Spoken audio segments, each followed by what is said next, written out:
A tetrapeptide acts on complete hydrolysis, produce glycine, alanine, valine, leucine in equimolar proportion each.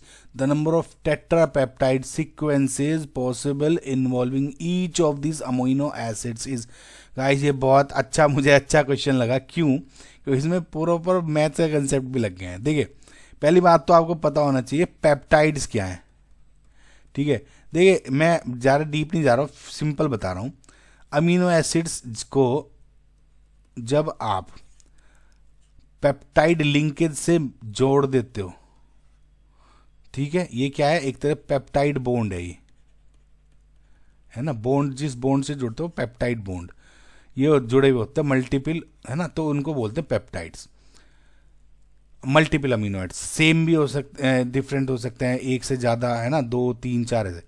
Suppose 2 हैं तो dipeptide, 3 tripeptide, 4 जोड़ दें तो tetrapeptide, इस तरह से. और जब इसका हाइड्रोलिसिस करते हो तो ये बॉन्ड टूट जाते हैं और अलग अलग जो अमीनो एसिड्स हैं वो मिल जाते हैं.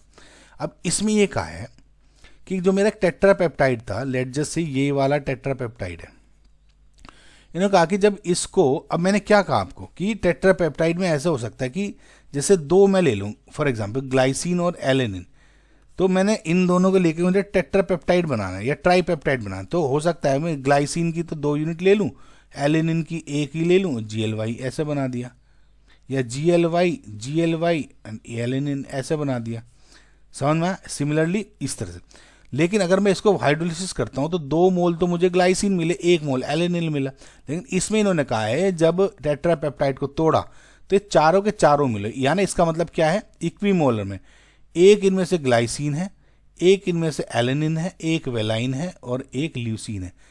अब इन्होंने कहा कि कितने इस टाइप के आपके टेट्रापेप्टाइड पॉसिबल हैं, इन 4 को जोड़ना है.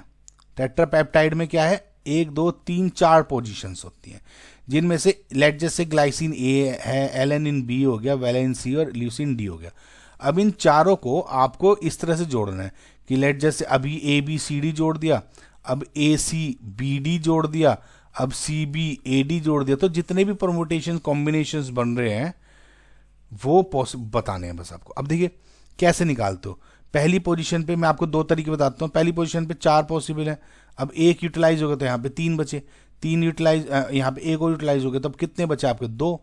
यहाँ पे कितने बचा, एक तो 4 × 3 × 2 × 1 यानी 24. फैक्टोरियल 4 से भी लिख सकते हो डायरेक्ट जिनको आता है. और इसमें और पोजीशन क्या होता है कि जैसे 1 2 3 4 पोजीशन है, 4 पोजीशन में मुझे 4 ABCD ये सेट करने हैं. तो कैसे करते हो आप, NPR का फॉर्मूला लगाता है, यानी NPR क्या होता है, फैक्टोरियल N/N-R. तो इसमें क्या होगा, 4 तो पोजीशंस हैं और मुझे 4 को ही एडजस्ट करना है. तो क्या हो जाएगा, फैक्टोरियल 4 डिवाइड बाई 4 - 4 यानी अगेन 24. तो कोई सा भी मेथड यूज कर लो बच्चों. तो option number 4 is your correct answer.